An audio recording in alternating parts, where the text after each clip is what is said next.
would create some good employment and the investment in the state. We are thankful to Surendra Babu Garu, government of Andhra Pradesh, to support us, to put up the investment here. We look forward to come up with a similar kind of investment in the near future as well. Thank you. Ashwin. I am from O2 Power. We are going to developing the 200 megawatt project wind. This is the first project in Andhra Pradesh for our company. Thanks for support to our MLA sir.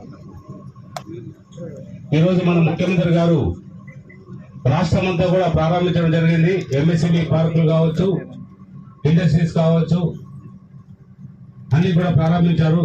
ఈరోజు మన ముందు కూడా మన ప్రాంతంలో investors ముందుకు వచ్చారు, వాళ్ళు పెడుతున్నారు. ఇక్కడికి హాజరైన మన పార్టీ నాయకులందరికీ, అలాగే కార్యకర్తలకు, అలాగే అధికారులందరికీ పేరు పేరున నమస్కారాలు తెలియజేస్తున్నాం.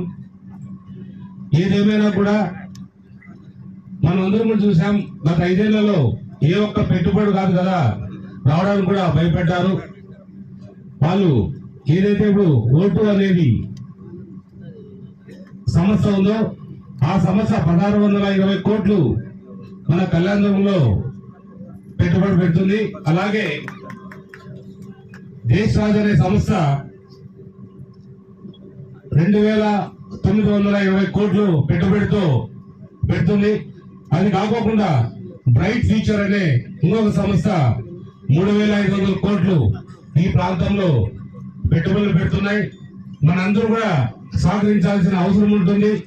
ఎందుకంటే ప్రతి ఒక్క రైతు కూడా ఎందుకంటే మనం చాలా వెనుకబడిన ప్రాంతం, చాలా కరువు ప్రాంతం కాబట్టి అందరూ సహకరించాలి. ముఖ్యంగా గడిచిన 5 ఏళ్లు కావచ్చు, అంతకు ముందు కావచ్చు, రకరకాలుగా అందరినీ హింసించి రకరకాలుగా ఇబ్బందులు గురి చేశారు.